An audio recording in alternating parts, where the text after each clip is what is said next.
another. Have you seen his school report? He got to see him on his report. What? At the change of school, the teachers clearly falling short. Just like So hilarious. and in sight, might she be a little brighter than a class? Yes, she's definitely advanced.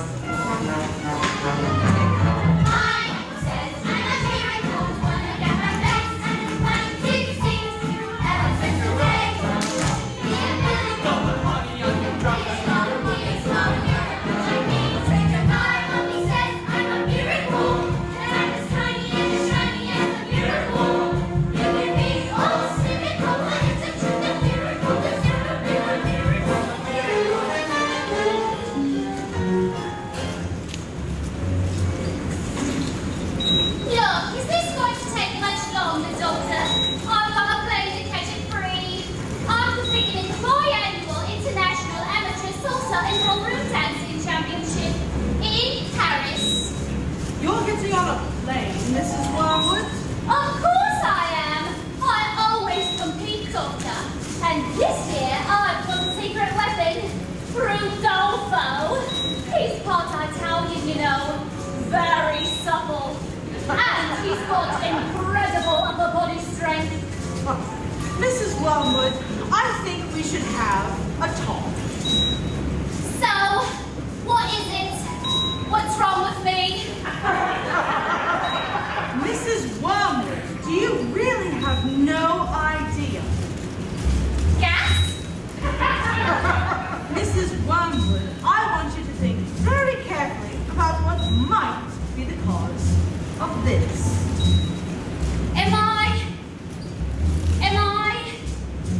Look, am I fat? Mrs. Wormwood, you're pregnant. What? You're going to have a baby. What? I've already got a baby. I don't want another one. Isn't there something you can do? You're 9 months. Antibiotics or... Oh, good Lord. What about the biannual International Amateur Salsa and Ballroom Dancing Championship? A baby, Mrs. Wormwood. A child. The most precious gift this natural world can bestow upon us has been handed to you. A brand new human being. A life, a person, a wonderful new person who's going to come into your life to bring love and magic and happiness and wonder.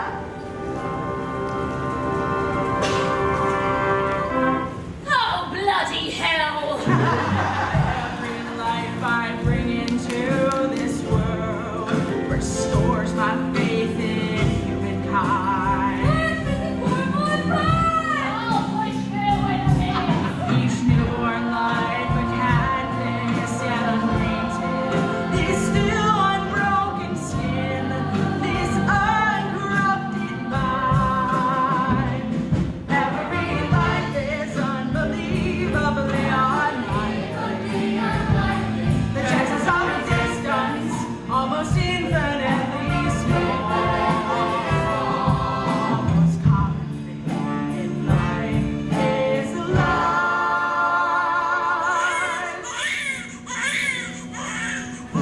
And yet every single life, every new life is a miracle.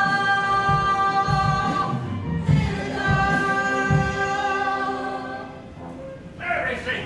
Where's my son? Mr. Wormwood, are you smoking a cigarette? Of course, sorry, Doctor. What am I thinking? This calls for a proper smoke. Oh my, what is a lovely little thing? This is one of the most beautiful children I have ever seen. Oh my good Lord. Where's this thingy? This what? This thingy is what you call it. It's too long. What you done with this thingy? This child does not have a thingy What? because... A boy with no thingy? Look what you've done, you stupid woman. This boy's got no thingy. Mr. Wormwood, this child is a girl. A beautiful, beautiful little girl. Is there still time for the biannual Inter-Championship Amateur Sausage and Ballroom? Competition's finished. You missed it. I don't suppose we could exchange it for a boy, could we? This is the worst day of my life. Oh, my undercarriage doesn't feel quite normal. My skin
says I'm a lousy little worm.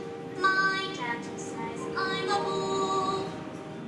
My mummy says I'm a jumped up little germ. That is like me, should be against the law. My daddy says I should learn to shut my pie hole. No one likes a smart-mouthed girl like me. Mom says I'm a good host for population control. Dad says I should watch more TV.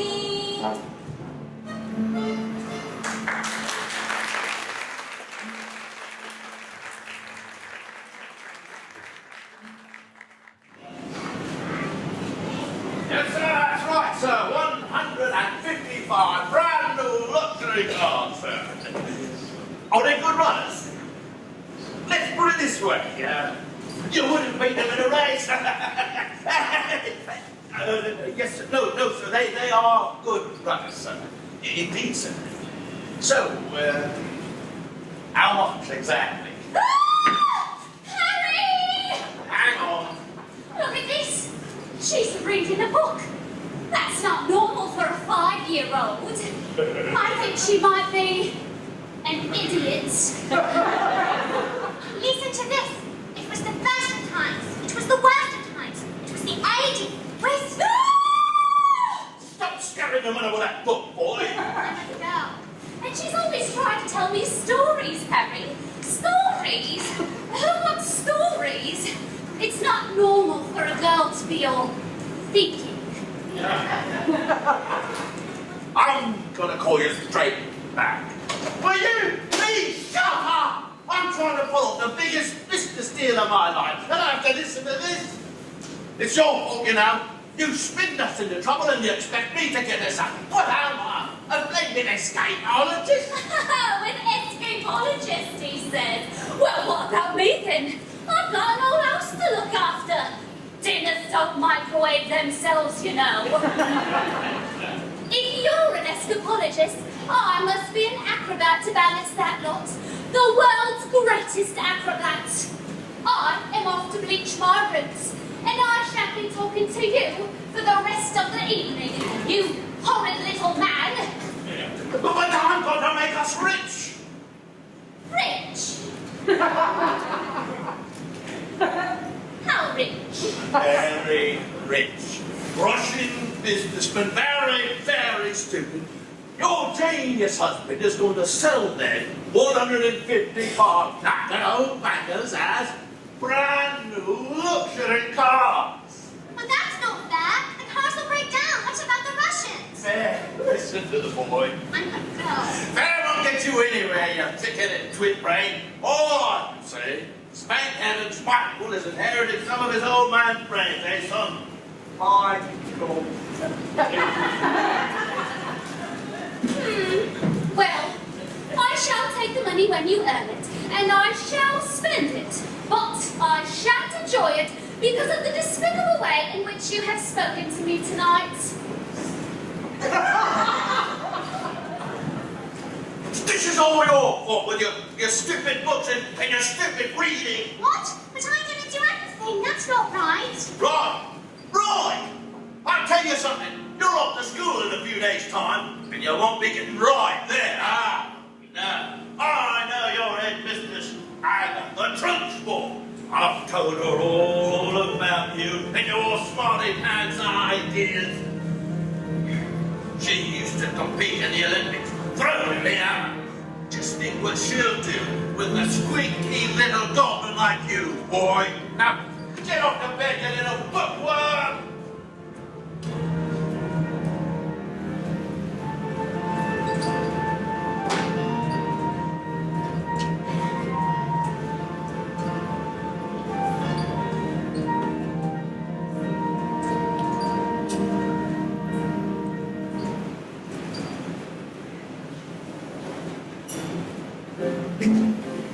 Jack and Jill went up the hill to fetch a pan of water. And so they say the subsequent fall was inevitable. They never stood a chance, they were written that way in the victims of their story. Like Romeo and Juliet, it was written in the stars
friend. Now, the secret to my success in business.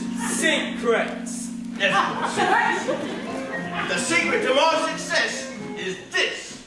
All the violets air tonic for men. Now stand back, son. Your old man's going away. Ah, yeah, that's it there. Ah, yeah, that's the stuff. That's the bananas right there. Now, son, a man in business simply cannot fail to get noticed when he looks like this. Secrets. Your hair! It's green! Good Lord, what have you started already? It's not even 8:30. My hair's green. What did you do that? Why do you want green hair? I don't want green hair. I didn't do anything. Maybe he used some of Bobby's peroxide by mistake.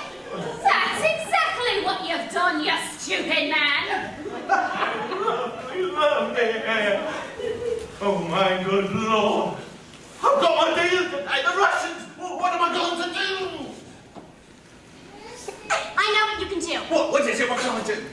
You can pretend you're an elf. That's it. I can pretend. What are you talking about, you fool?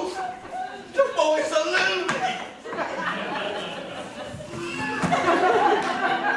Mom, would you like to hear a story? Don't be disgusting. Go on and print back to that library of yours or something. The sooner you're locked up in school, the better.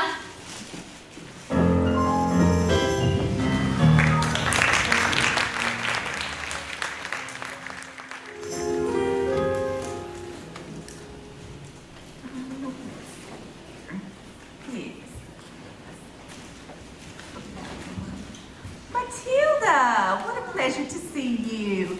You're in the library again, are we? Yes. I mean, my mom wanted me to stay at home with her. She hates it when I go out. And Dad too. He loves having me around.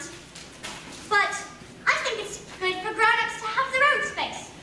Oh, well, your parents must be so proud having a girl as clever as you. And do you tell them lots of stories like you do with me? Matilda, I love your stories. And that's not a hint, by the way. But if you did happen to have a story you wanted to tell me. See you next week. Oh, goodbye, Miss Honey, and good luck with the Tolstoy. Now, as I was saying, Matilda, if you did happen to have a story you wanted Who was to that tell lady? me. Oh, that lady? That was Miss Honey. She's going to be your teacher. That lady's Yes, your teacher. Now, look, are you going to tell me a story or not? Once upon a time. Oh! Okay. One for you.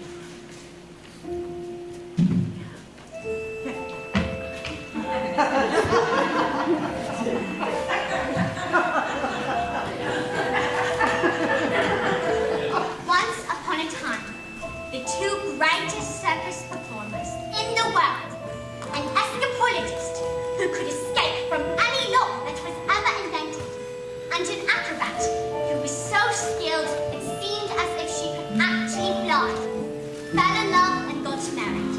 They performed some of the most incredible things anyone has ever seen, and people would come from miles around. Kings, queens, celebrities, and astronauts. And not just to see their skills, but also to see their love for each other, which was so deep that it was said that cats would purr as they passed them, and dogs would weep with joy.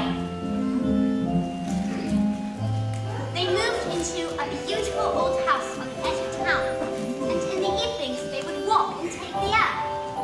And each night the children of the town would wait in anticipation, hoping for a glimpse of the shiny white scarf that the acrobat always wore. For then they knew they had only to cry, "Tricks! Tricks!" and the great performers would instantly oblige with the most spectacular show just for them. But although they loved each other, although they were famous and everyone loved them, they were sad We have everything. We have everything that the world has to offer us, said the wife. We have everything. But we do not have the one thing in the world we want most. But the one thing. We do not have a child. Patience, my love. Patience, my darling, the husband replied. Time is on our side. Even time loves us. Oh, Matilda. But time is the one thing that no one is master of. And as time passed, they grew quite old, and still they had no child. At night, they listened to the silence of their big empty house, and they would imagine how beautiful it would be if it was filled with the sounds of a child playing. Matilda, this is very sad. Do you want me to stop? Don't you dare. Their sadness overwhelmed them and drew them on to ever more dangerous feats as the work became the only place they could escape from the inescapable tragedy of their lives. And so it was they decided to perform the most dangerous feat ever known to man. It is called, said the husband, announcing the event to the world's press, who had gathered to listen with bated breath. The burning woman, hurling through the air with dynamite in her hair, over sharp and spiky objects, caught by the man locked in the cage, and it is the most dangerous feat ever known to man.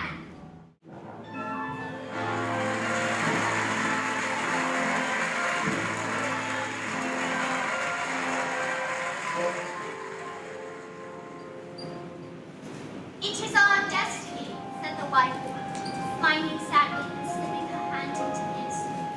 It is where the loneliness of life has led us. Oh. What happened next? I don't know. Not yet, anyway. What? Well, isn't there some more? Just a little bit more? Isn't there just a little bit more?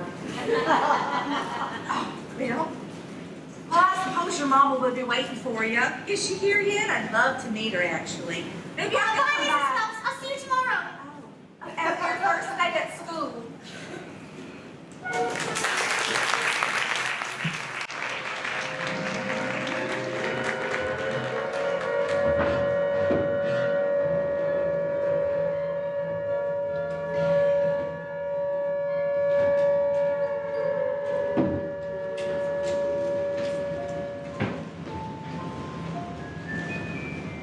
Lord says I'm a miracle.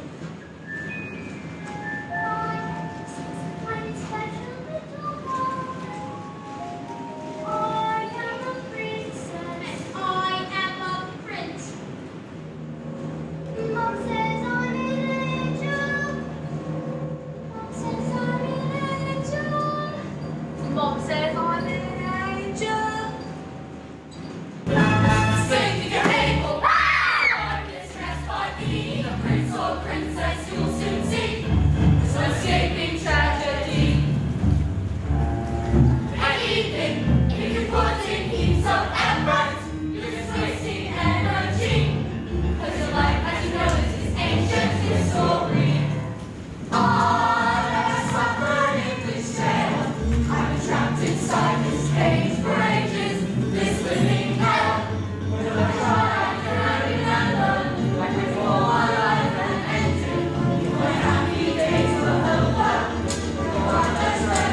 children.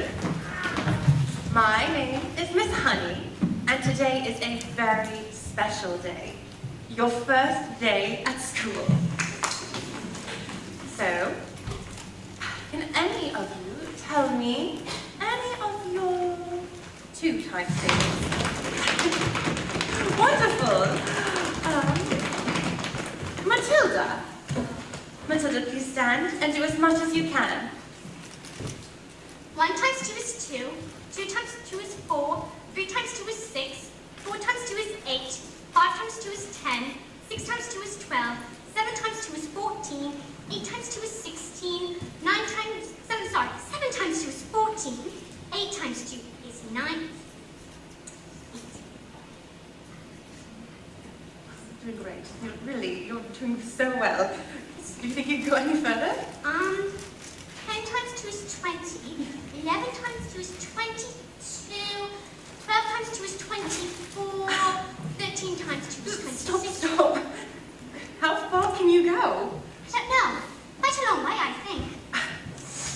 Do you think you could tell me what 2 times 28 is? 56. Yes, that is... Okay, how about this?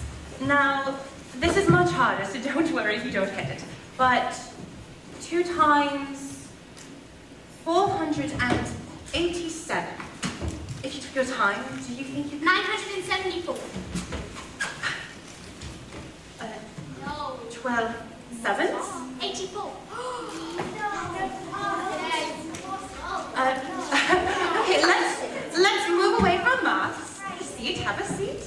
Let's move away from maths for now and look at reading. Who here can read this? Read this! Okay, very well. Nigel. Eric, please have a seat. I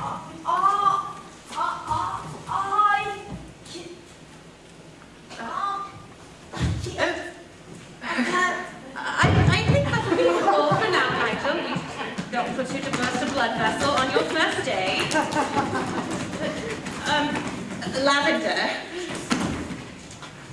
Is the first word tomato? No, but tomato is a very good word. Yes it is. Matilda. I can now read words. So, Matilda, you can read words. Yes. Well, I needed to learn to read words so that I could read sentences. Because basically, a sentence is just a big bunch of words. And if you can't read sentences, you've got no chance with books. And have you read a whole book yourself, Matilda? Oh, yes, more than one. I love books. Last week, I read quite a few. A few? In a week? My, that is good. What books did you read? Nicholas Nickleby, Oliver Twist, Jane Eyre, Tess of the D'Urbervilles, The Lord of the Rings, Him, The Invisible Man, The Secret Garden, Crime and Punishment, and The Cat in the Hat.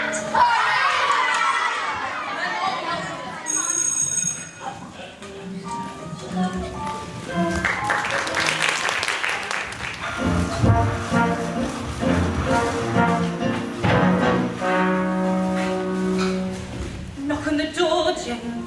Just knock on the door. Don't be pathetic. Knock on the door, Jen. There's nothing to fear. You've been pathetic.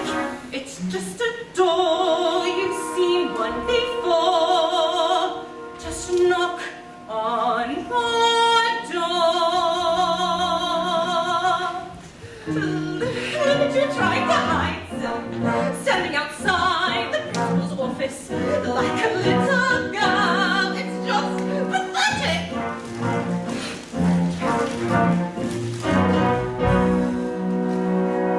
Look at you hesitate. I'm shaking. You should be embarrassed. You're not a little girl. It's just pathetic.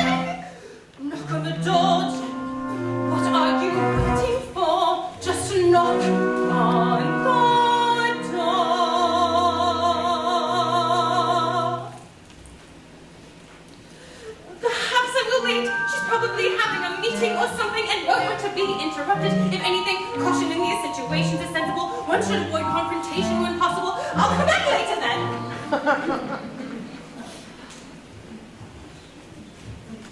But this little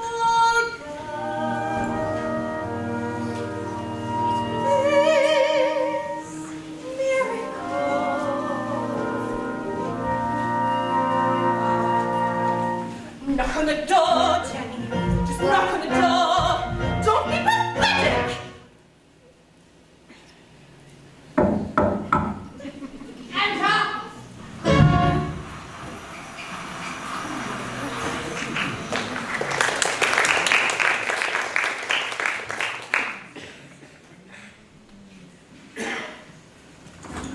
Don't just stand there like a wet tissue. Get on with it.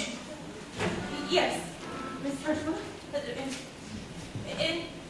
In my class, that is, a little girl called Matilda Wormwood. Daughter of Mr. Harry Wormwood, owner of Wormwood Motors. Excellent man. Told me to watch out for the brat though, said she's a real wart. No, headmistress, I don't think Matilda's that kind of child at all. What is the school motto, Miss Honey? Bombinatum est magitum. Bombinatum est magitum. Children are maggots. In fact, I must have been her who put that stink bomb under my desk this morning. I'll have her for that. Thank you for suggesting it. No, headmistress, Matilda Wormwood is a genius. Nonsense! Haven't I just told you she's a gangster? But she knows her times tables. So she's learnt a few tricks. But she can read. So can I! I have to tell you, headmistress, that in my opinion, this little girl should be in the top form with the 11-year-olds. What?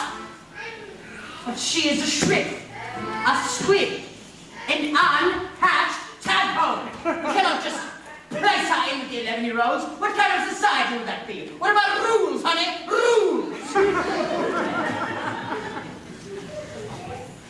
I believe that Matilda Wormwood is an exception to the rules.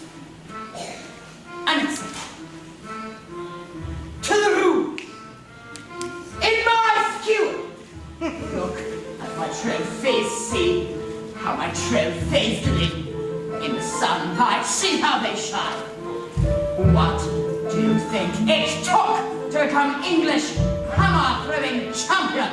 1969, do you think in that moment when my big moment came that I treated the rules with casual disdain? Well, like hell! As I stepped up to the circle, did I change my plan? What?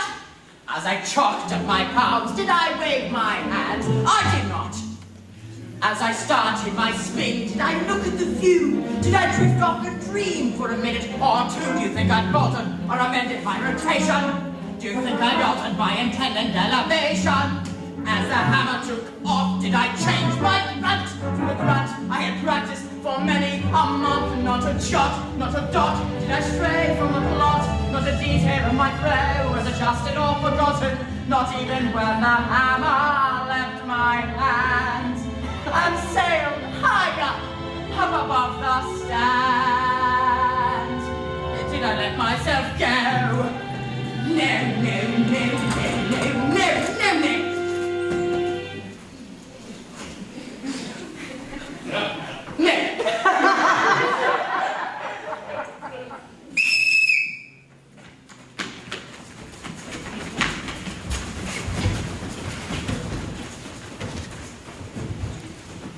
If you want to throw the hammer for your country, you have to stay inside the circle all the time.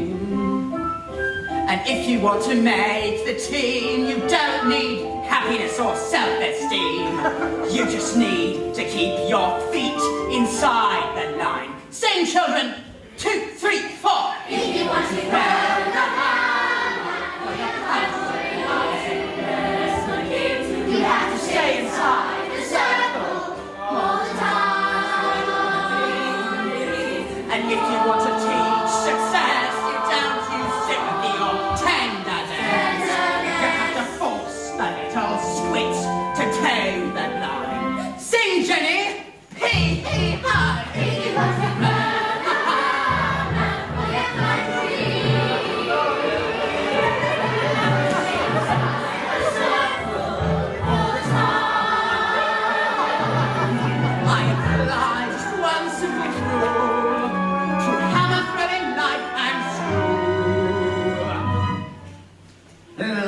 subball, so learn to throw it. Find the ballet line and toe it, and always keep your feet inside the line. Now get out!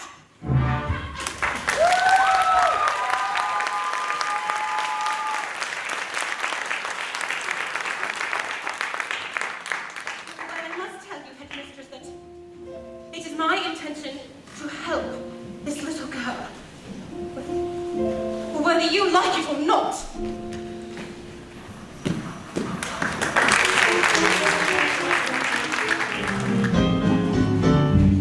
Stupid, nasty, stinking, slimy, goofy question asking her. Dare they speak to me that way? Who the hell do they think they are? Flipping, filthy, nasty, stupid Prussians! Oh, don't tell me we're not rich. It's the mileage.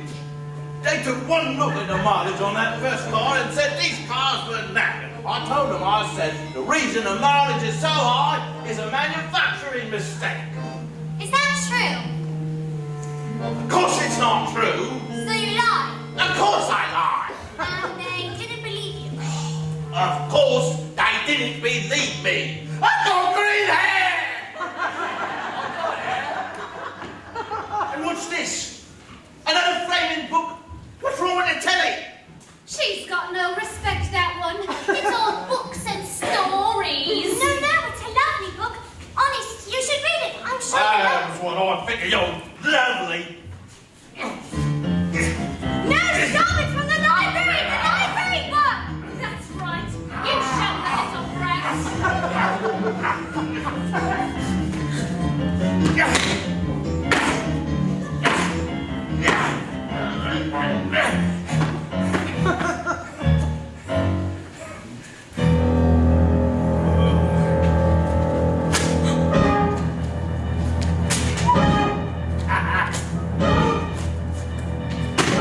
Now, get out of here, you little stickworm. Do we have any super glue? Yes, in a cupboard. While you're at it, why don't you stick your stupid book to your stupid head?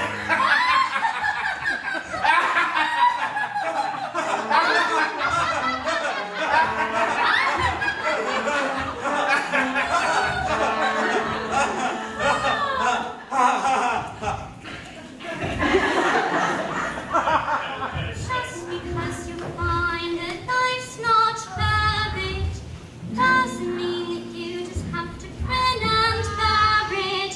If you always take it on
She picked him up, swung him around, and threw him out the window.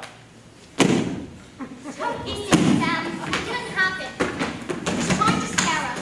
Oh, Matilda, they're saying she's going to put me in choking.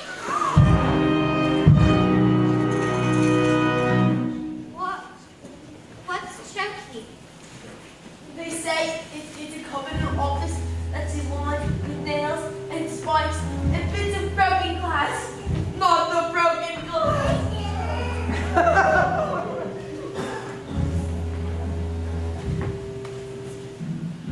There's a place you are sent if you haven't been good. Ain't made of spikes and wood. As it isn't wide enough to sit. And even if you could, there are nails on the bottom. So we wish you'd stood. When the hinges creak and the door is closed, you cannot see squat. Not the end of your nose. And when you scream, you don't know if the sound came out or if the scream in your head even reached your mouth.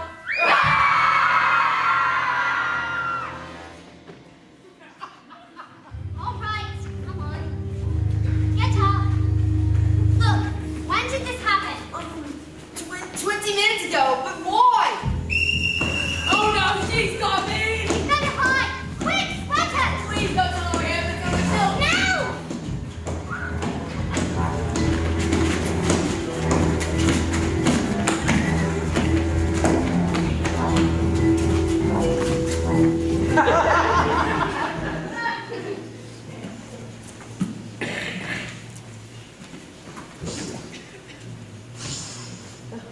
Now!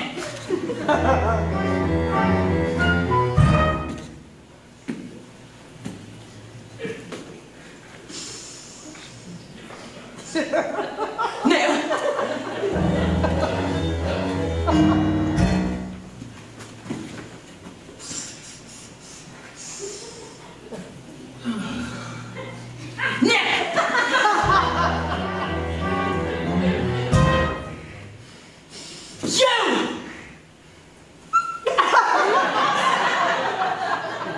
where is the maggot known as Nige Air? He's over there, under those cups. Where he's been for the last hour, actually.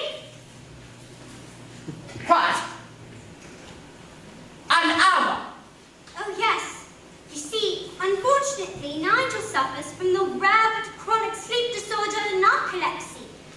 The condition is characterized by the sufferer experiencing bouts of chronic fatigue and falling suddenly asleep, often without knowing or any warning at all. You see, he fell asleep and we put him under the coats for safety, didn't we? Didn't we? Yeah. Narcolepsy. He'll probably think he's in bed when he wakes up.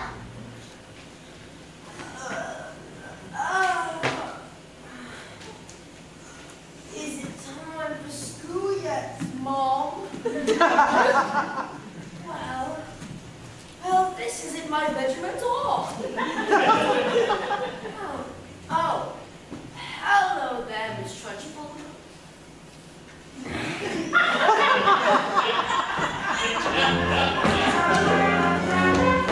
Amanda Fripp! Here, now, bum! Yes, Miss Trunchbull. What have I told you about pigtails? I hate pigtails! But my mommy likes them. She says they make me look pretty. Better than your mother is a twit!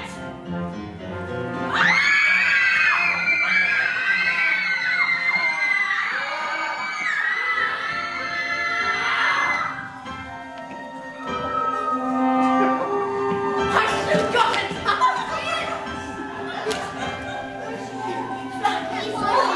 She breaks his neck.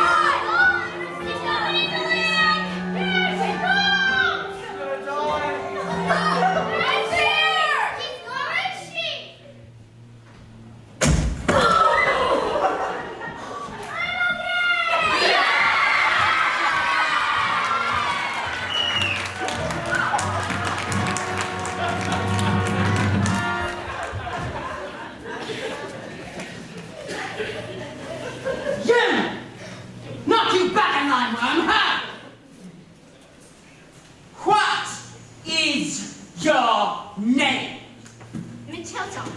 Matilda Wormwood. So you're Wormwood, are you? I might have been. Wormwood, you have just made a very big mistake. Just so you all know, she's my best friend.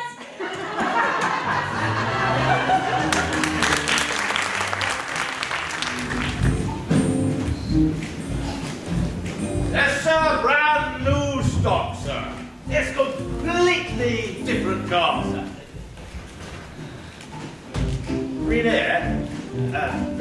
Yes, it was National Green Air Day, a celebration of all the wonderful green things in the world, like lettuce and snot. Tomorrow what?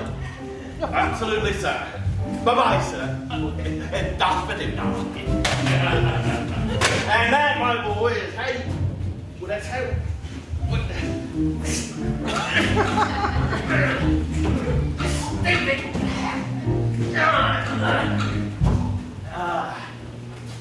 I'm going to leave this thing on. Looks like rain. Come on, boy.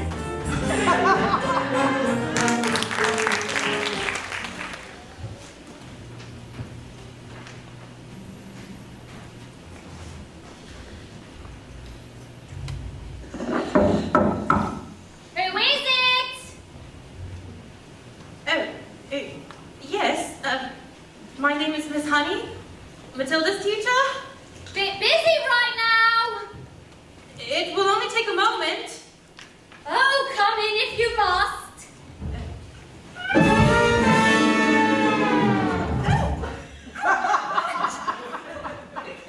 This is Rudolfo.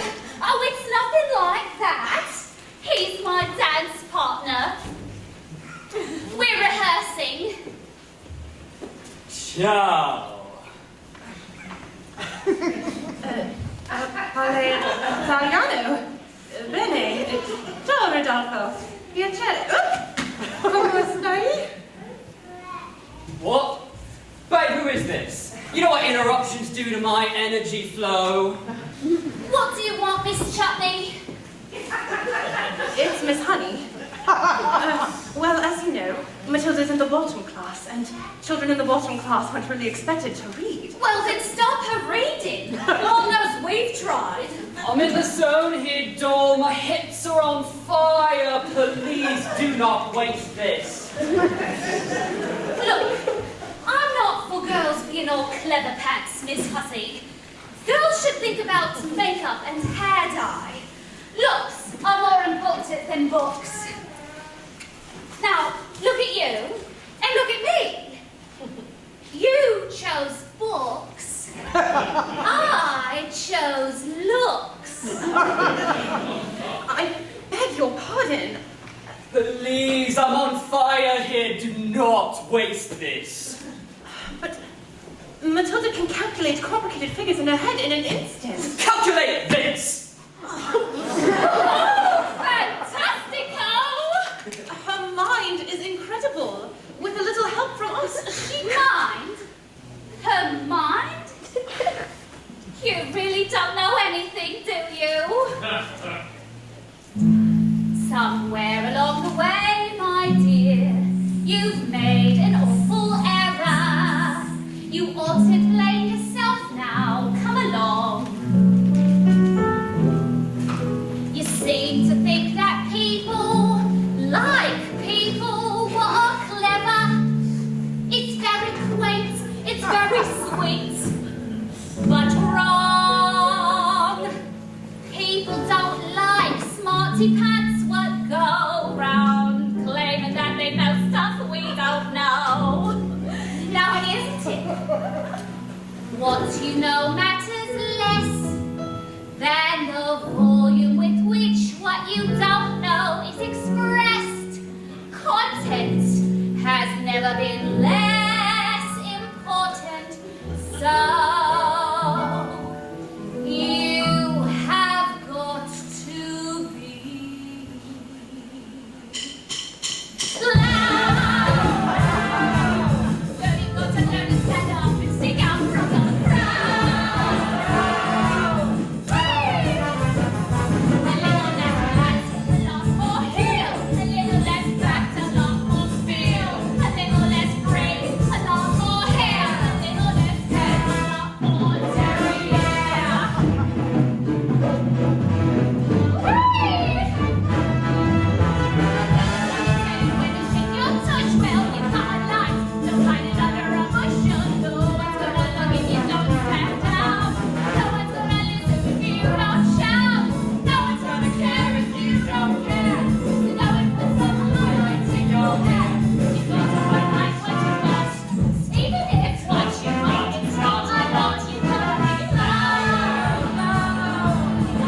Jenny, you are going to march in there and give them a piece of your mind. Leave it alone, Jenny. The more that you try, the more you'll just look like a fool. This is not your problem. You've not cut the spine. You are a teacher. Just go back to school.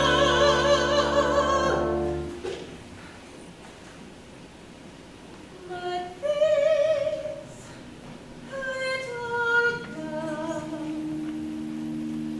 this miracle,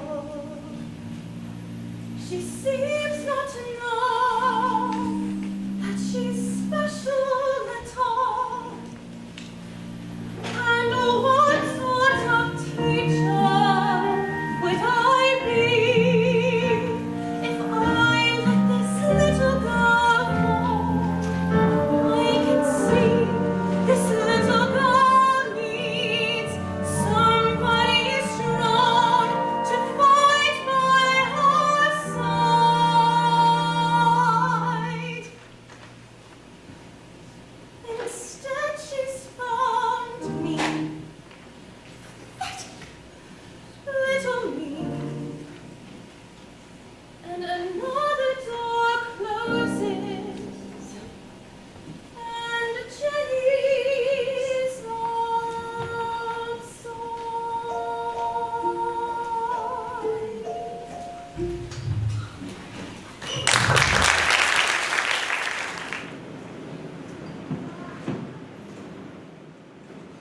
And so the great day arrived.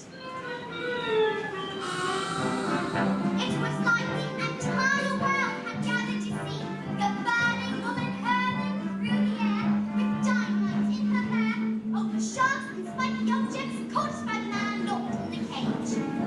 Everything was arranged by the acrobat's sister, a frightening woman who used to be an Olympic class hammer thrower and who loved nothing better than to scare the children of the town. People whispered that in her dark and brooding heart she resented her sister, both her success and her love.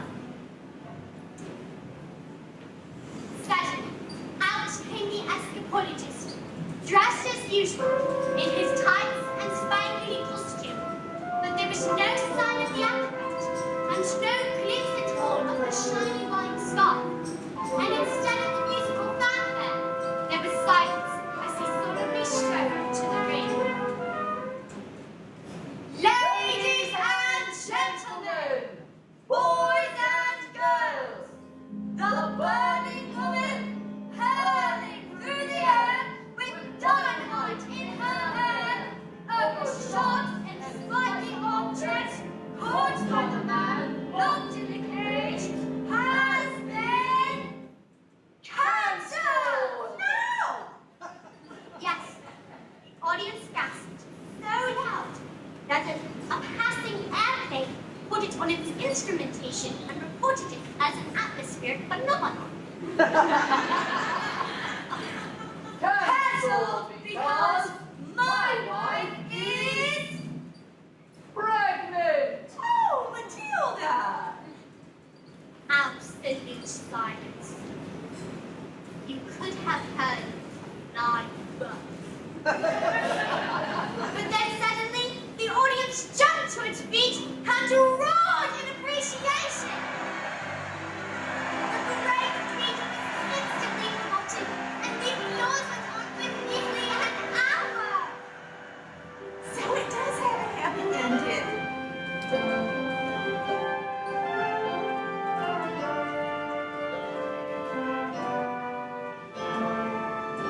Forgotten by everyone, except that is the acrobat's sister.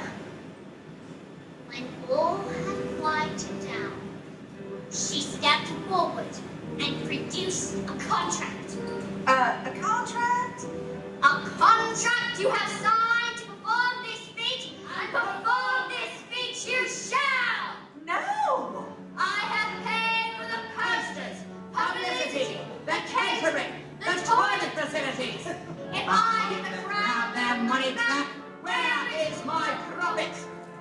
contract is a contract is a contract. My hands are tied. The burning one, hurling through the air with dynamite in her hair, over sharps and spiky objects, caught by the man locked in a cage, will be performed and performed this day, or off to prison you both shall go! No! Well, what happened next? I don't know. I'll tell you tomorrow. Matilda, I don't think my nerves will make it till tomorrow. Mrs. Phelps, are you crying? Matilda! Maybe I shouldn't tell you anymore. We need to find out how it ends. I'm not crying because it's sad. It's just that they want that child so very much. We must find out. Must be wonderful for a child to be so wanted. Yes. Wonderful. I'm sorry. Oh, what are you doing? Goodbye, Mrs. Phelps. I'll see you tomorrow.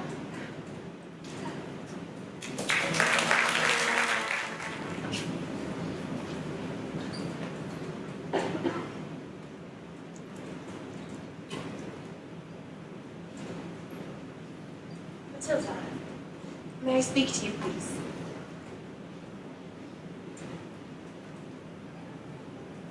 I'm afraid I've not been very successful in getting others to recognize your abilities.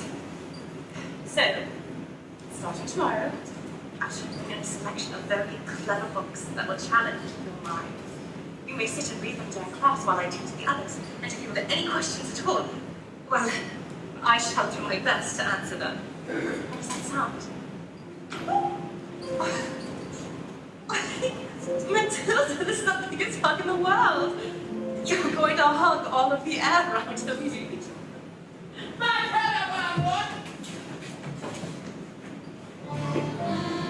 Matilda Wormwood, where is... Yes, Miss Trunchbull? Aha! So, you admit it, do you? Admit what, Miss Trunchbull? This plot, this foul carbuncle, is none other than a disgusting criminal, a denizen of the underworld, a member of the mafia. This morning, you sneaked like a serpent into the kitchen and stole a piece of my private chocolate cake from off of my tea tray. No, I did not.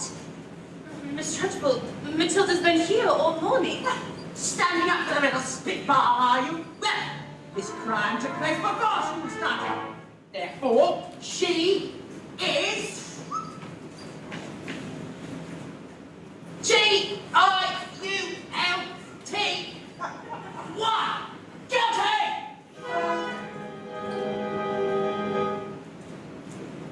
All right, look. I stole the cake. And I was really, definitely, sort of, almost thinking about turning up. Maybe. But the thing was, I was having a lot of trouble with my belly. You see, Trunchbull's cake was so good that it scoffed it down too quickly and was beginning to fight back.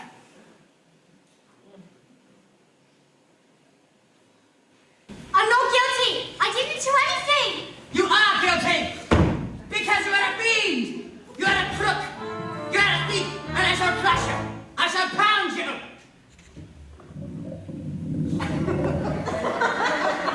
I shall consign you to the seventh circle of hell, child!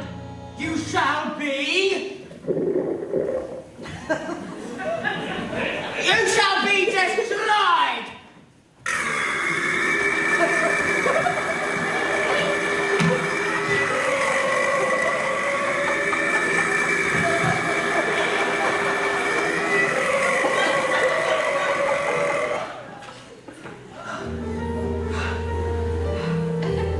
It was the biggest burp I had ever done. It was the biggest burp I had ever heard. It was the biggest burp I had ever heard about. It was like the entire world went silent for that burp to even exist. As my great, big, beautiful chocolate burp drifted across the class, past Lavender, past Alice, past Matilda, And then my great, big, beautiful crooked bone wanted to fall into the face of the trunk.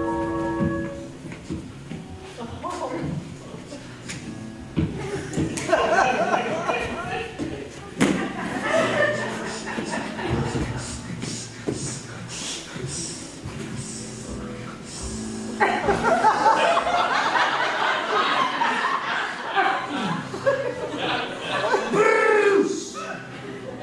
Bob Trotter! Yes, miss? You liked my cake, didn't you, Bruce? Yes, Miss Trunchbull. I'm very sorry. No. Just as long as you enjoyed the cake, that's the main thing. Is it?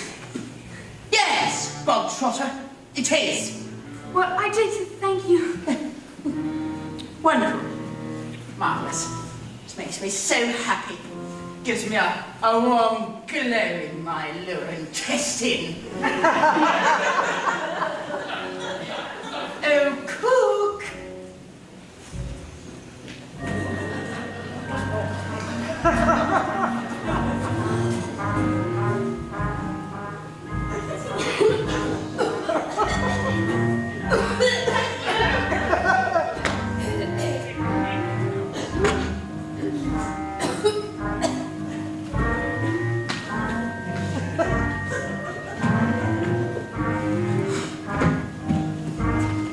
What's the matter, Bob Trotter? Lost your appetite? Well, yes, I am full. No, you're not full. I will say when you are full, and I say that criminals like you are not full until they've eaten the entire cake. What? No time for butts. You haven't got time for butts. Eat. Mr. Hatton at all? You'll be sick. At least you have thought that before he decided to make a pact with Satan and stay on my cake.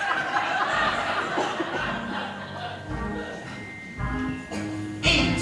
He can't! Eat. He surely can't! Eat. He might explode! Eat. A single slice, or even two, Bruce, might have been nice. But even you, Bruce, have to admit, between you and his, there's not a lot of difference in size. He can surely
awake.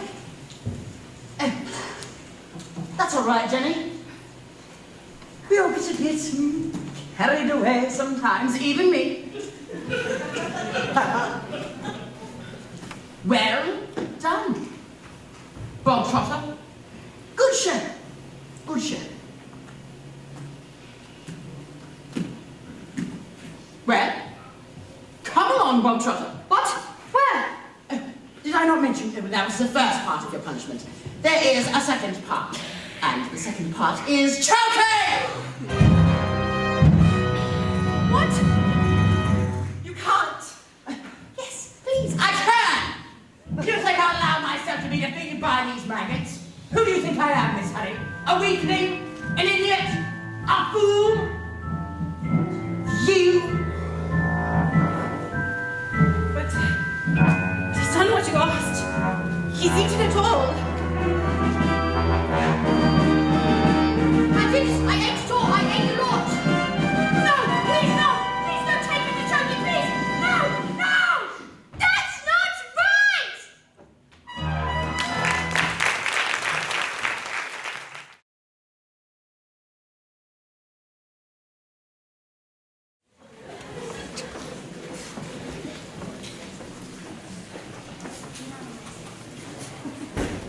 I would like to offer an apology for some of the things that have been going on here tonight. They are not nice things, and they are not right things. And I would like to state, categorically, that we do not want any children that might be here today seeing this to go home and try these things out for themselves. Now, I am talking about, of course, reading books.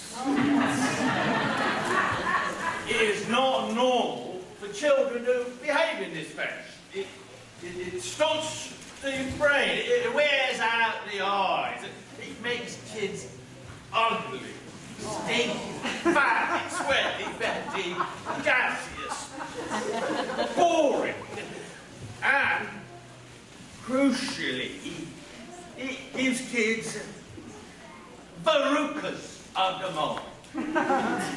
Now, under no circumcision do we do such activities, and we do so utterly without reservoirs. All right. Now, that being said, how many have ever read a book? Oh, my word, it's worse than I thought. You, what's your name? Oh. You know, you look familiar. I think I saw you on the telly riding one of them things up there at Cedar Point. Go like this for me, eh? Ah! No, it wasn't you after all. That's all right. Now, don't take this the wrong way, but bookworm, stupid little bookworm, read books like a sticky little bookworm. You read books like a worm. Worms read books, you read books. Worms are stupid, you're a worm. Yeah, now, Owen will learn from that. Won't stop him reading, but he'll never raise his hand in a theatre again. Now, ladies and gentlemen, may I present for you today the pinnacle of our achievement as a species. The very reason we bothered evolving from the unicorns in the first place. Somewhere on a show, I heard, a picture tells 1,000 words. So, Telly, if you're bothered to take a look, is like the equivalent of like lots of books. All I know I learned from Telly, this big beautiful box of facts. If you know one thing already, baby, you can switch the channel over just like that. Endless joy and endless laughter, folks living happily ever after. All you need to make you wise is 23 minutes plus advertisements. Why would we waste our energy turning the pages 1, 2, 3 when we can sit comfortably on a lovely boat, watching people singing and talking and doing stuff? All I know I learned from Telly. The bigger the Telly, the smarter the man. You can tell from my big Telly just how clever a better I am.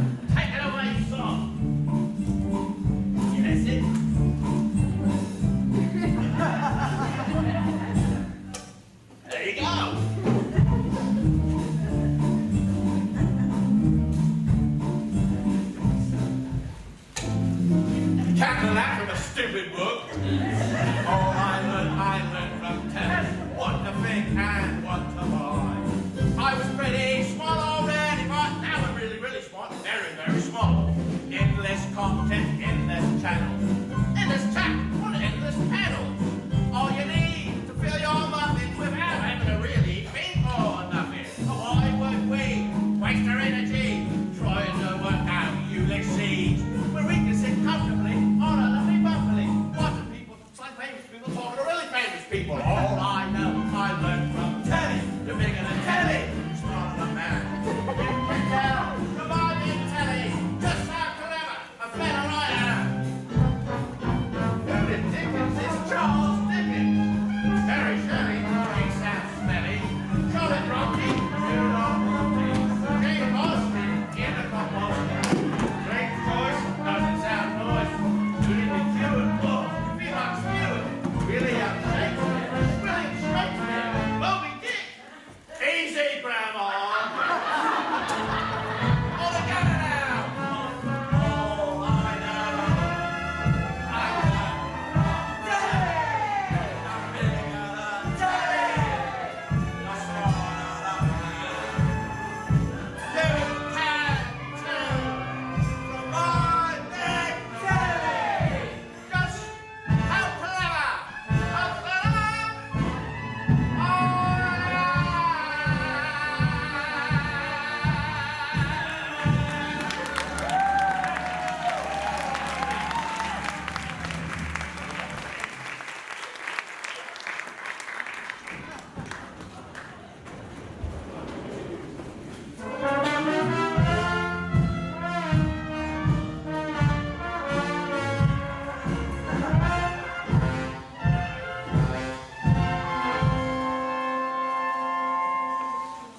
Hello!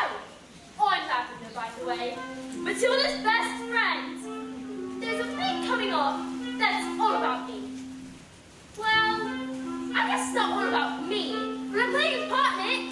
But I'm not going to tell you what happens, because I don't want to spoil it for you. Alright, look, what I do is I volunteer to give 9 French balls a jug of water, and then I can't tell you anymore, I don't want to ruin it for you.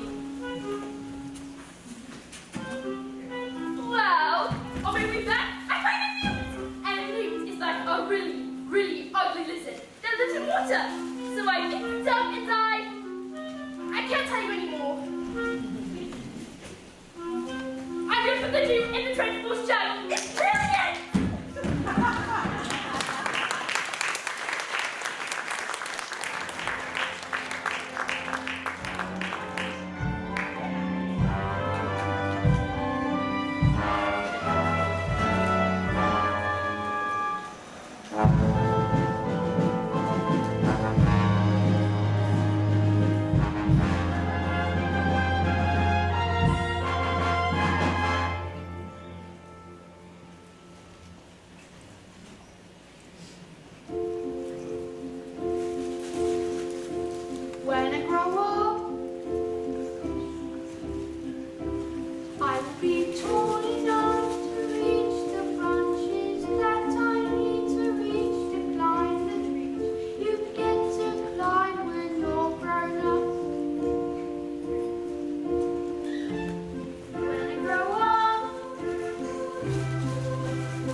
Just because you find that life's not fair, it doesn't mean that you just have to grin and bear it.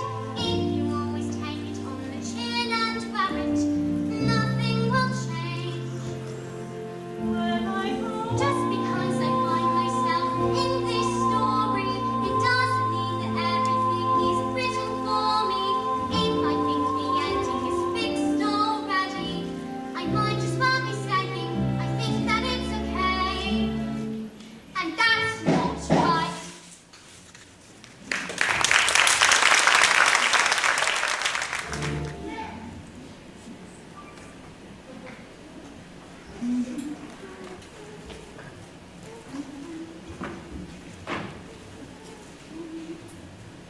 Matilda, how lovely to see you. Are you enjoying school? Oh, yes. A bit of it anyway. Mrs. Phelps, where's the revenge section? What? The revenge section? Well, we don't have a revenge section. Why? Is there a child at school who's behaving like a bully? Oh, no, not a child exactly. Matilda, are you sure there's Do something you want to hear that's the next not part of the story? story? Did you say story? Matilda, what are we waiting for?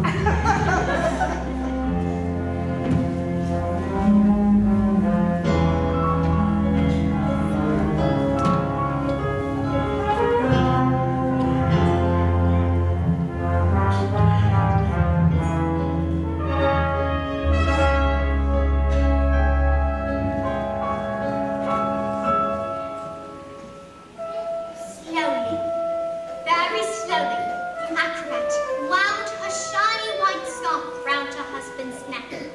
For love, my love, she said, kissing him with the gentlest of kisses. Smile, we have done this 1,000 times. But suddenly, she hugged him with the biggest hug in the world, so hard that he felt she would hug all of the air out of him. And so they prepared themselves for the most dangerous feat that had ever been performed. The great escapologist had to escape from the cage, lean out, catch his wife with one hand, grab a fire extinguisher with the other, and put out the flames on her specially designed dress within 12 seconds before they reached the dynamite and blew his wife's head off! Sorry, go home. The trick started well. The moment the specially designed dresses were set aloft, the acrobats swung into the air. The crowd held their breath as she hurled over the sharps and spiky objects. 1 second, 2 seconds. They watched as the flames cracked up the dress. 3 seconds, 4 seconds. She began to reach her arms out toward the cage. 5 seconds, 6 seconds. Suddenly the padlocks pinged open and the huge chains fell away. 7 seconds, 8 seconds, and the door flung open and the escapologist reached out one huge muscled arm to catch his wife and the child. 9 seconds, 10 seconds. Oh, I can't look. 11 seconds, and he grabs her hand and suddenly the flames are covered in fire before they can both be blown to pieces. Oh, hooray! So the story does have a happy ending after all. No, No. no.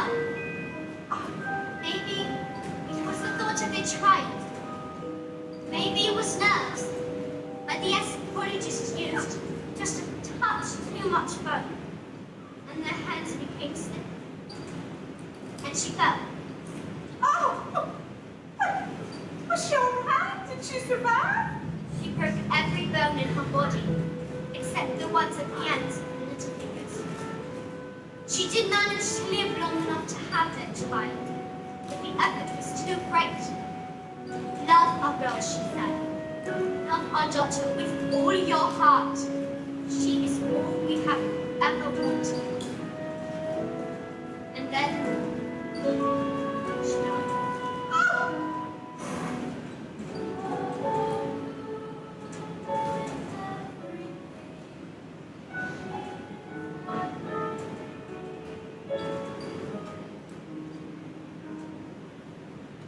then, things got worse. Worse? Matilda, how could they possibly get worse? Well, I'm afraid they did, because anthropologist was so kind that he never for 1 second blamed the evil sister for what had happened. In fact, he asked her to move in and help look after his daughter. She was nothing but cruel to the little girl, making her wash and iron and cook and clean and beating her if she did a thing wrong, but always in secret, so that the anthropologist never suspected a thing. And so the poor little girl grew up with the meanest, cruelest, harmless aunt you could possibly imagine. No, we must call the police!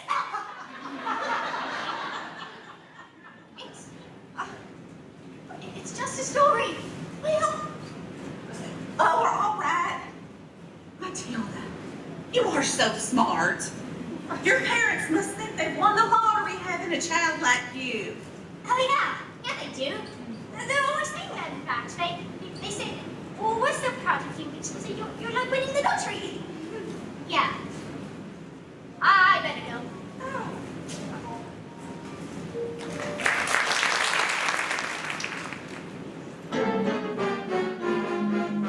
I'm so clever, I'm so clever. I'm so very, very, very, very clever. I'm so very, very clever. What a very clever fella I am. Come here, Stop! There's only one man I do that with. Everyone gather around. I want my family to enjoy my triumph. Not you, boy. I'm a girl. 155 old bangers on my hands, all polished up with the mileage on the clock telling the truth. And each one was knackered. How could I possibly make the mileage go back? Couldn't very well drive each one backwards, how could I? Backwards. But then I got the most genius idea in the world. Ran out to the workshop, grabbed the drill, and using my incredible mind, I hooked the drill up to the speedometer of that first car, turned it on, and whacked it into reverse. Backwards. Yes, boy, backwards, exactly. Drill's motor whirls backwards thousands of times a second. And within just a few minutes, I reduced the mileage on that old rust bucket to practically nothing. I did it to every single car. Backwards. Stop talking now, darling. That's a good boy. 10 minutes later, the Russians show up. Great, big, nasty faced, aging, spitsy suits, dark glasses. Don't know who they thought they were. Russians are nocturnal. I saw it on a program last night. That was badgers. It was a program about badgers. Same thing. And did it work? Oh, fantastico! Now I can afford Rodolfo all day long. But you cheated them! They trusted you, and you cheated them! What is the matter with you? What have we done to deserve a child like you? You know what I'm going to do tomorrow? I'm going down that library, and I'm going to tell that old bag, you're never to be let in again. No, please don't! And if she does, I'll have her fired, and you'll never read another stinking book as long as you live. Now get in there and stand there, you little nasty creep!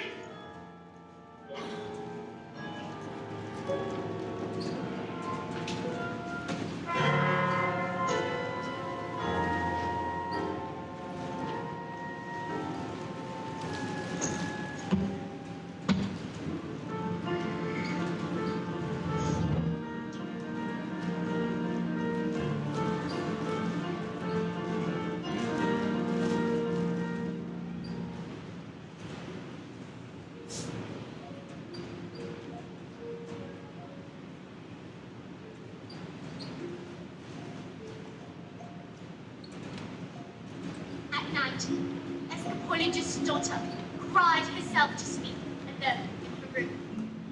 She never said a single word about the evil aunt's bullying.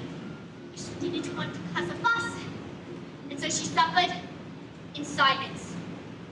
But this only encouraged the woman to greater cruelties until one day she exploded.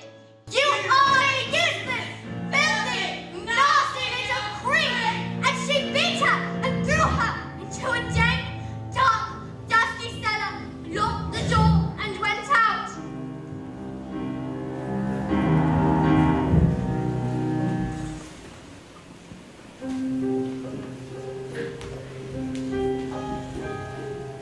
But that day, the escapologist happened to come home early. And when he heard the sound of his daughter's tears, he smashed the door open!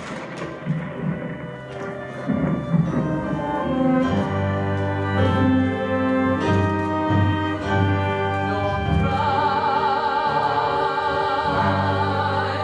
I am here, little girl. Don't cry, dry your eyes, wipe away your tears, little girl. Forgive me, I didn't mean to desert you. Don't cry, little girl. Nothing can hurt you. You've nothing to fear. I'm here.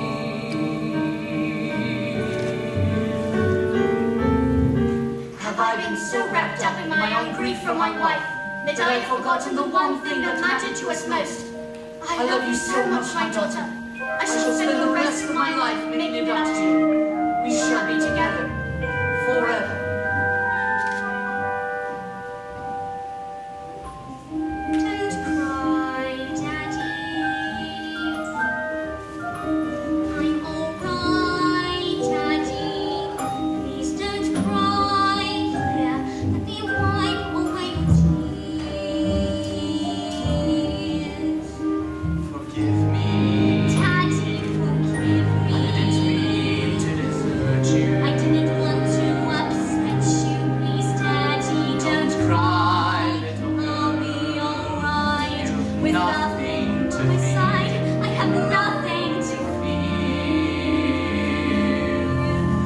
I'm here.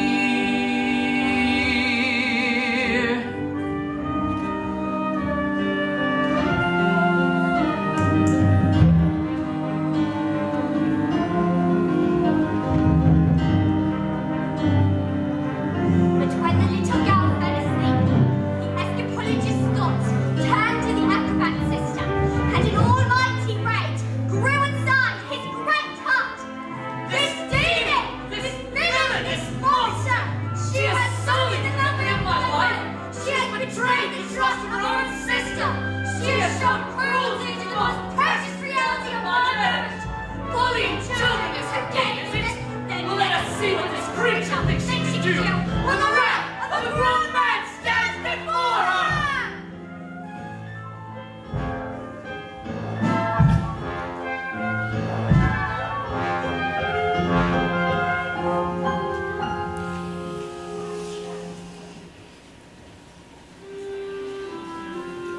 But that was the last of the little girl of the Sorkler father, because he never came home, ever again.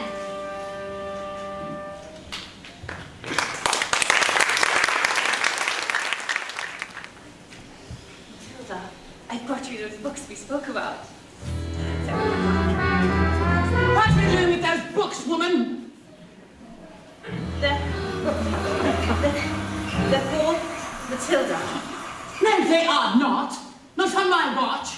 There's a time for reading and a time for being a filthy little toad. These are toads. Aren't you, Bob Trotter? Yes, Miss Trotwood. Yes, Miss Trunchbull. Only Bob Trotter here is now a good toad. Sit! No, not you, her!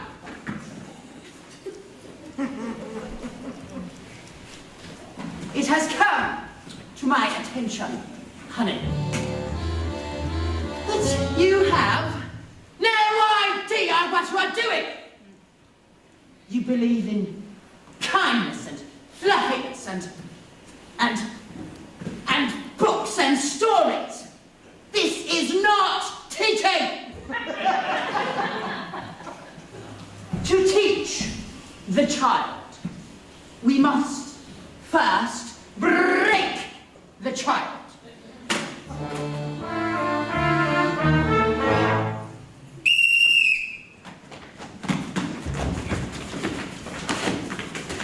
Quiet, you maggots!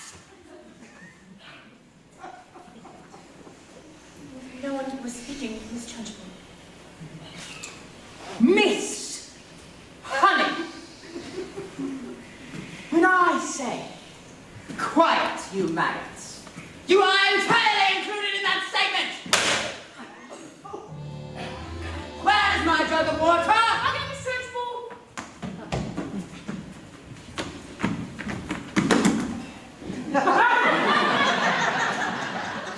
Stupid girl. Look at you. You're flabbing.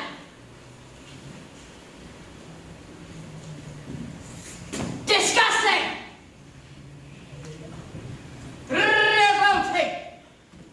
Revolting, I say.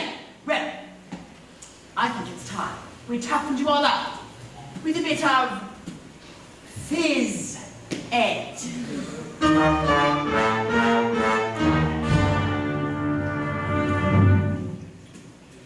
This skew of late has started reeking. Quiet, maggots, when I'm speaking! Reeking with a most disturbing scent. Only the finest nostrils smell it, but I know it all too well. It is the odor of rebellion. It's the bouquet of dissent. And you may bet your breeches this headmistress finds this foul odoriferousness wholly olfactorily insulting. And so, to stop the stenches spread, I find a session of phys ed sorts the merely rank from the revolting.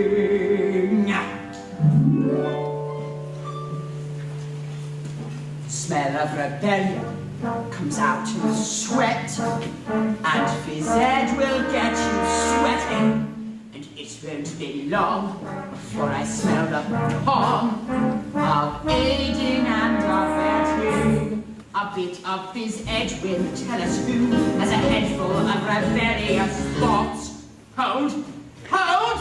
Just like a rotten egg floats to the top of a bucket of water. The smell of rebellion, the stench of intent, the reek of insubordination, the resistance, the fall of dissent, the fun of mutiny in action.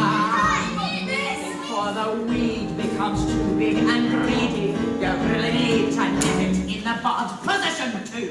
Before the worm starts to turn, you must scrape off the dirt and rip it from the mud. A whiff of insurgence, the stench of intent, the reek of prepubescent protest, the pong defiance, the odor of coup, the waft of anarchy in progress. Please! Once we exercise these demons, they shall be too poop for scheming. Some double-timed discipline should stop the rot from setting in. In the front box, Trunchbull. Hurry up, Nigel! Right, let's double tap, double time. 1, 2, 3, 4. Discipline, discipline for children who aren't listening, for midgets who are fidgeting and whispering in history. They're chattering and chittering, they're nattering and twittering. It's tempered with a smattering of discipline. We must begin insisting on rigidity and discipline. Persistently resisting this anarchistic misgiving. These minutes you are frittering and pandering and pitying. Well, then lives like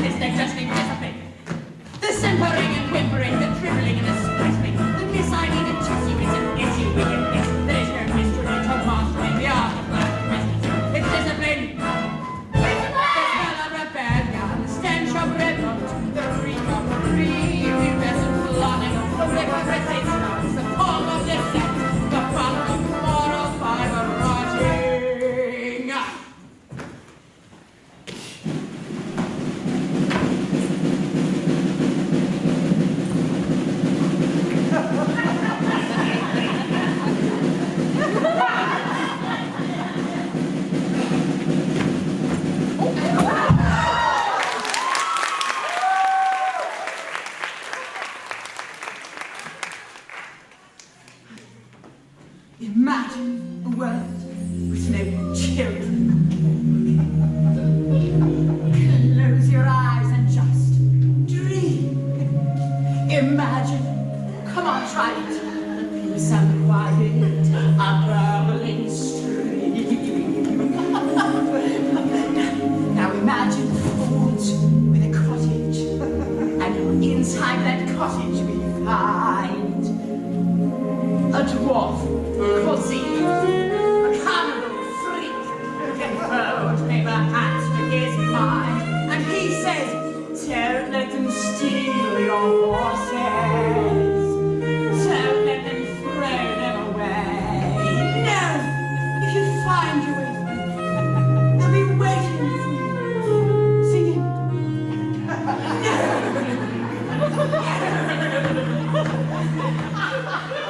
She's mad!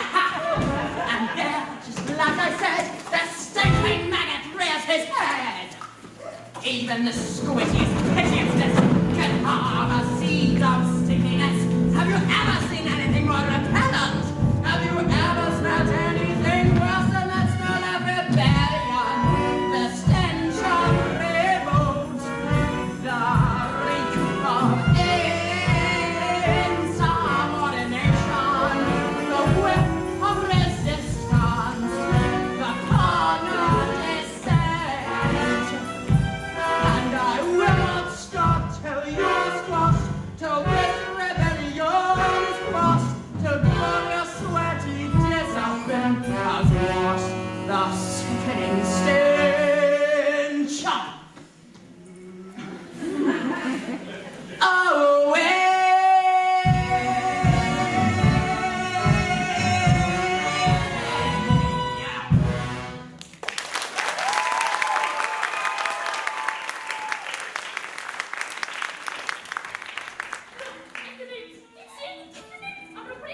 Quiet!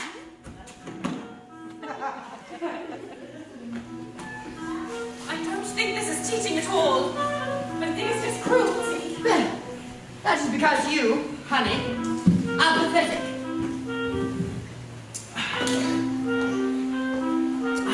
You are wet. You are weak.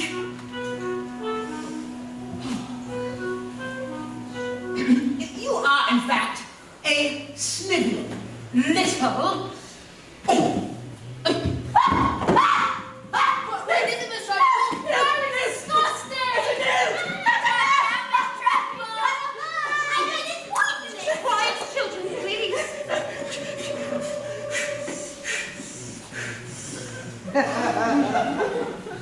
You! Not me! I did it! Cockroach! You did this, you vile, repulsive, malicious little sinner!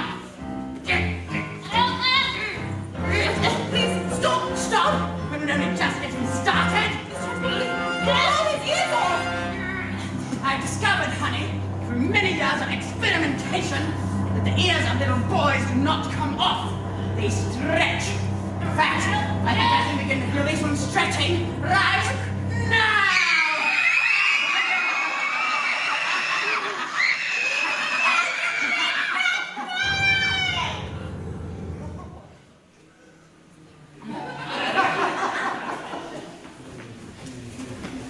How dare you? You are not fit to be in this school. You ought to be in prison, in the deepest, darkest, dankest prison. I have you strapped to a trolley and reared out of here with a muzzle over your mouth. I shall crush you. I shall pound you. I shall dissect you, madam. All of these disgusting little slugs shall suffer the most horrible indignities because of you. Yes, you. I'm going to take each and every one of you, and I'm going to cut down my rifles until all of your body living right out of your ears into jaws. Yes, jaws. Have you ever wondered, will I have about our way 3cc bed? Because I will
sound when you lie upside down in your bed. Just the sound of your heart in your head. And though the people around me, their mouths are still moving, the words they are forming cannot reach me anymore.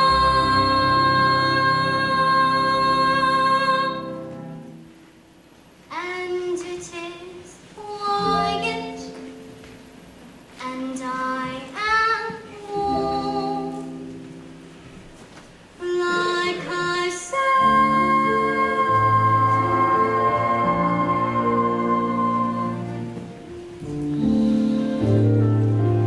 into the eye of this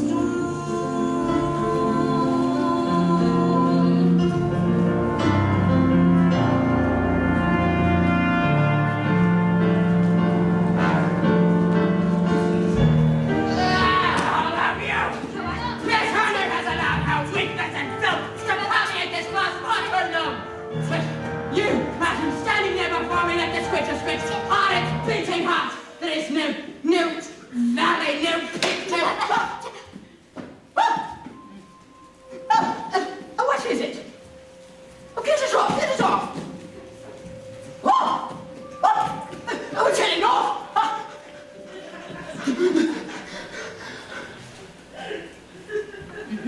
I've got a newt in my knickers. I've got a newt in my knickers. I've got a newt in my knickers. I've got a newt in my knickers. I've got a newt in my knickers.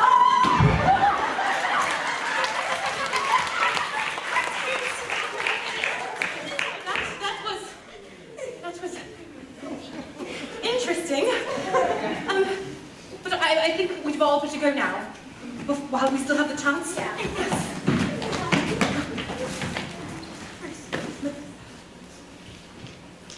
Matilda. Matilda, we've got to go. What? Matilda, she could come back at any moment. Watch, please.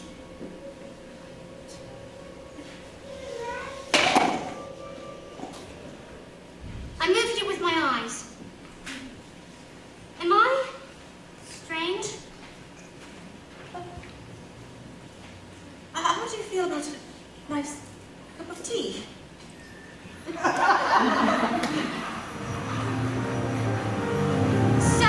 what do you think it is? This thing with my eyes? I can't pretend that I know, Matilda, but I don't think it's something we need to be frightened of. I think it's something to do with that incredible mind of yours. Like there's no room in my head for all my brain, so they just have to squish out through my eyes? Not exactly, but yes, something like that. You are a special girl, Matilda. I met your mother. She's unusual. What about your father? Is he proud of a daughter as clever as you? Oh yeah, he's very proud.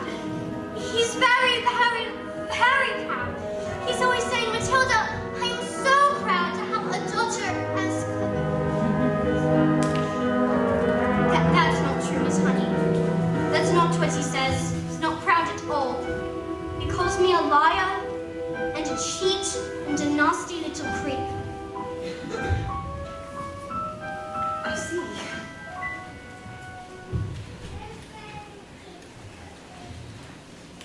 Well, here we are. Home sweet home.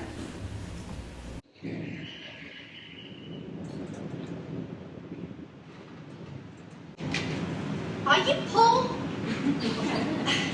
Well, yes, I am actually. Very. Don't they pay teachers very much? Well, actually they don't. But I am even poorer than those for other reasons. You see, I used to live with my aunt, but one day I was out walking and I came across this old shed. I fell completely in love with it. I ran to the farmer and begged him to let me move in. He thought I was mad, but he agreed and I've lived here ever since. Miss Honey, you can't live in a shed. I'm not. What's wrong? Matilda. You see, when my father died, Magnus was his name. He was very kind. But when he was gone, my aunt became my legal guardian. She was mean and cruel as you could hardly imagine. And when I became a teacher, she presented me with the bill for looking after me all those years. She has written everything down. Every tea bag, every electricity bill, every tin of beans. She made me sign a contract promising to pay her back every penny. She even produced a document that said my father had given her his entire house. But did he really do that? Magnus, I mean, did he really just give her his house? I do not know, but it's hard to believe. Just like I cannot believe that he would have killed himself. What she said had happened. You think she did him in, don't you, Miss Honey? I cannot say. All I know is that years of being bullied by that woman have made me, well, pathetic.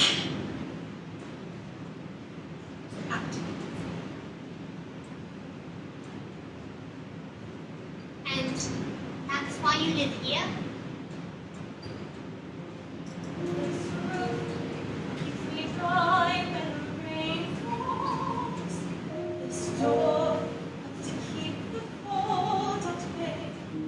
On this floor I can stand on my own 2 feet.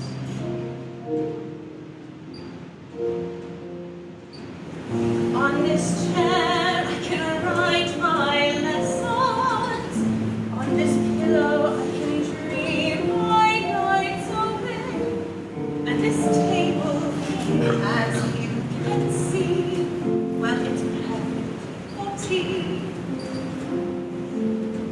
It isn't much, but it is enough for me.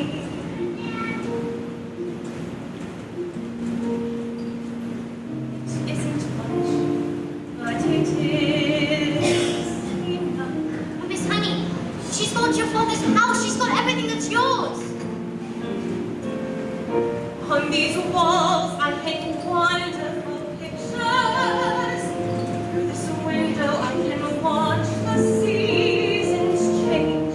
By this lamp I can read. And I am set free. But when it's cold outside, I feel no fear. Even in the winter storms, I am warmed by a small but stubborn fire. And there is nowhere I would rather be. It isn't much, but it is enough for me. For this is my house. This is my house. It isn't much, but it is enough for me. For this is my house. This is my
father's scarf? Yes, it was. My mother gave it to him before she died. You see, she was An acrobat. Well, yes. Yes, she was. How did she... And my father was an anthropologist. Matilda, how did you know that?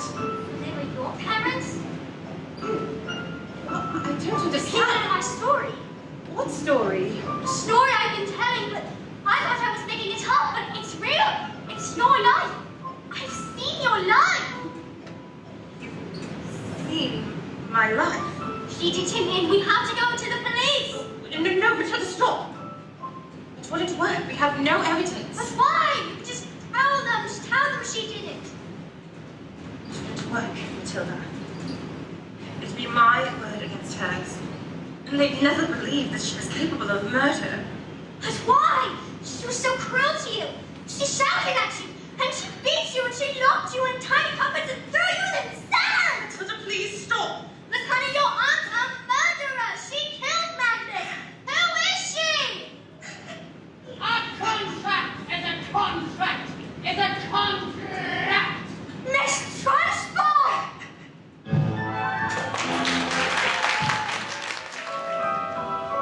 You see, children, in this world there are two types of people.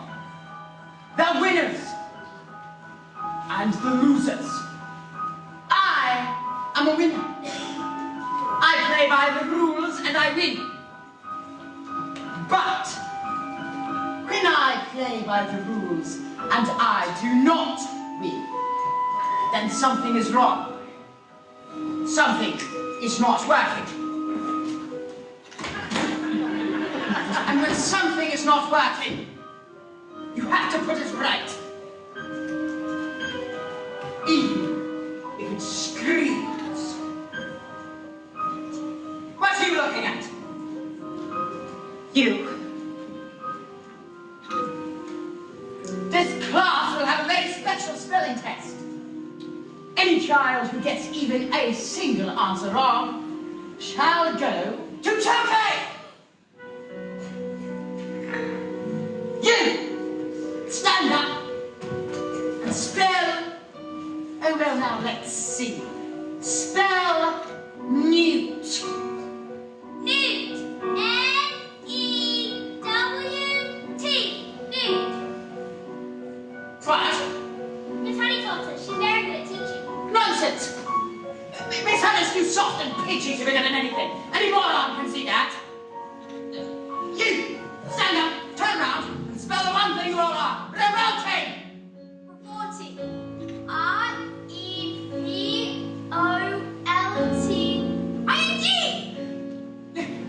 You're cheating! Of course she's not cheating. She's simply spelling the word. But this Spencer just can't possibly be that smart. I've taught them that all, with patience and kindness and respect. How dare you bring those words into my classroom? You are not fit to be a teacher, and I shall prove it. You, Philbog, Snodhead, stand up and spell. Antelcomenius. That's not even a word, you just made it up. Or go to Turkey.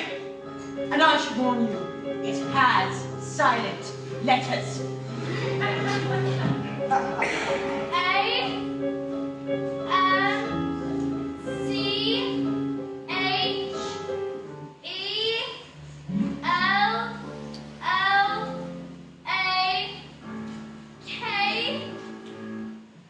I'm so sorry. It was a silent Z. You're going to Turkey. Cat. C-A-F. Cat. I got it wrong, miss. You have to put B in Chunky too. What? Sure. D-Y-P. M-E. Table. S-A-P-H. No, what's it doing? Stop it. Stop it. You got for all of us in Turkey. Banana. T-T-A-L-R.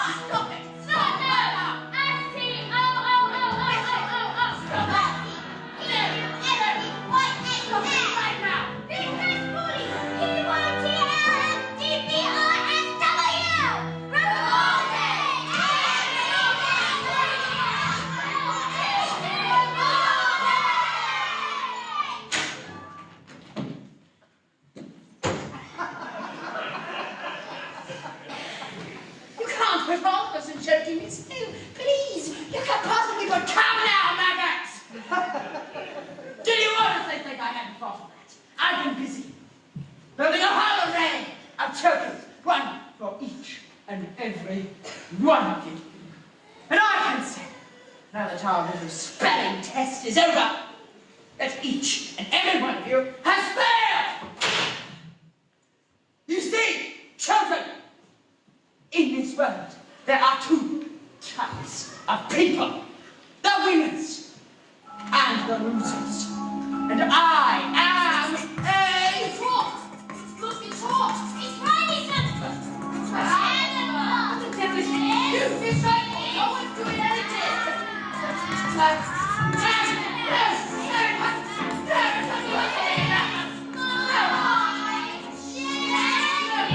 Stop it!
A few days later, the acrobat and the escapologist's daughter received a letter from a solicitor. It said that her daughter's will had mysteriously turned up, and she was now the owner of the big, old, beautiful house that up until now had been owned by the one evil aunt, Agatha Trunchbull.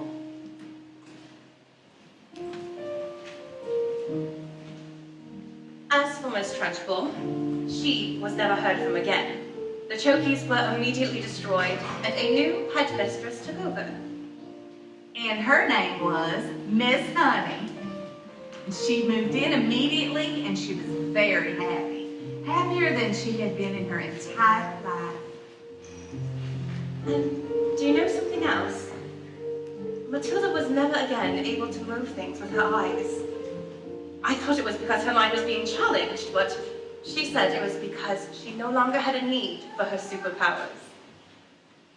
But sometimes I would look at Matilda, this little girl who had done so much to help others, but who was stuck with parents who were mean and cruel and called her names, and I would feel my blood boil. And I would wish that I could just do something. So, this is the end. And I wish so much that I could tell you the story has a happy ending. I wish so much I could tell you that Matilda got the love that she deserved. But perhaps the truth is, not all stories have happy endings.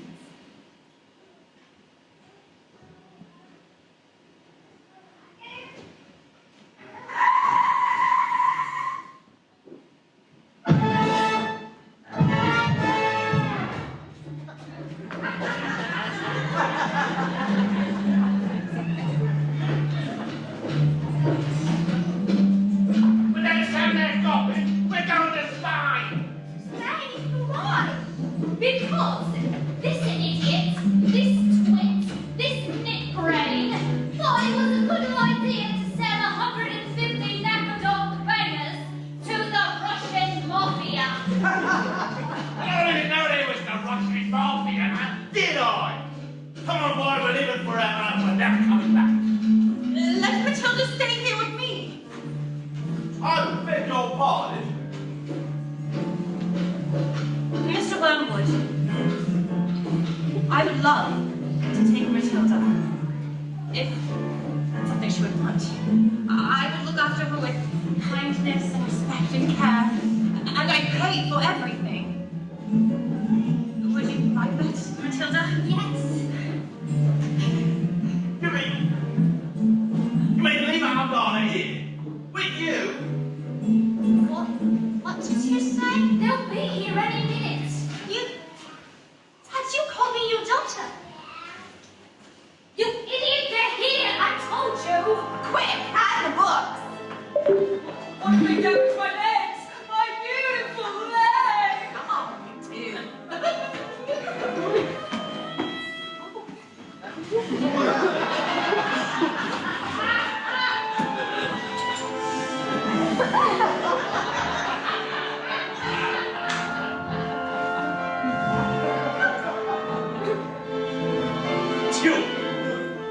You're the woman's daughter? Yes. Where is your father? He's... I don't know.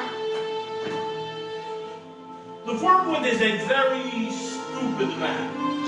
And being a stupid man, if I was stupid, this is a very, very stupid and rude thing to do. Yes, but I am afraid my father is quite rude and very, very stupid. You know it. At least there is one smart one in the family. Easy, boys. What is your name, little girl? Matilda.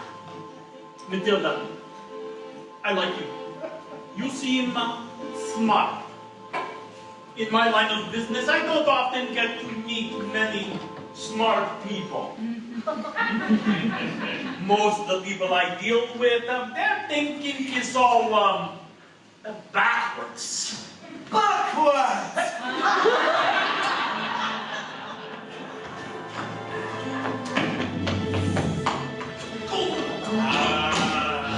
Dieser Regenopfeuer muss alles fröhlich an der Welt und so.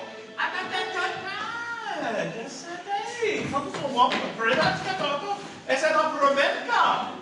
Спасибо. Мне тоже приятно познакомиться с вами. You Russian? Well, not as well as I would like to. It is a beautiful language, so I hope to learn as much as I can. Who taught you how to speak Russian? But I taught myself, I suppose. One day I was reading Dostoevsky, and I just thought it would be better to read it in the language it was originally written in. I am Sergey. Matilda Wormwood, it is truly an honor to meet you. Now, your father has been very stupid and rude to the both of us. Yes? I can very easily have a friend of mine teach him some manners. And then one day, when he gets out of the hospital, he will still be stupid, but not so rude, I think. This is my gift to you. What do you say? Mr. Sergey, this is a very tempting offer.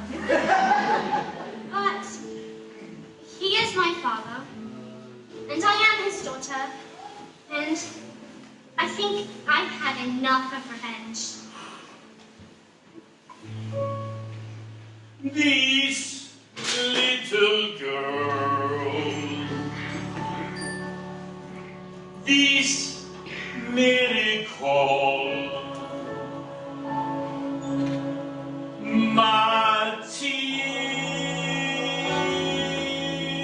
Matilda. What are you guys doing? Don't let him slow the scholars down. No. I said Matilda. Matilda. But you said Till. No. Matilda, what is wrong with you guys today?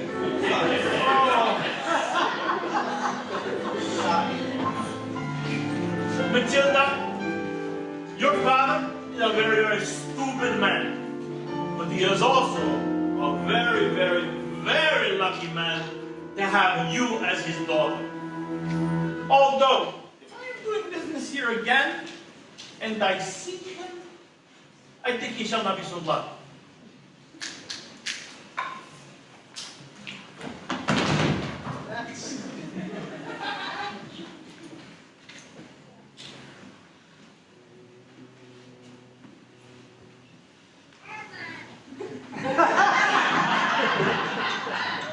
Quick, let's get out of here before they change their minds. But what about a girl? Do you want to stay here with Miss Honey? Yes, And you? You want to look after her? I do.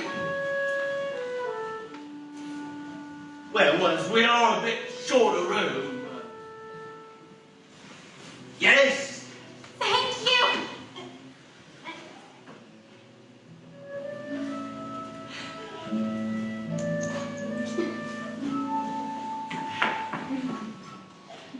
And Matilda leapt into Miss Honey's arms. And And Miss Honey hugged her back.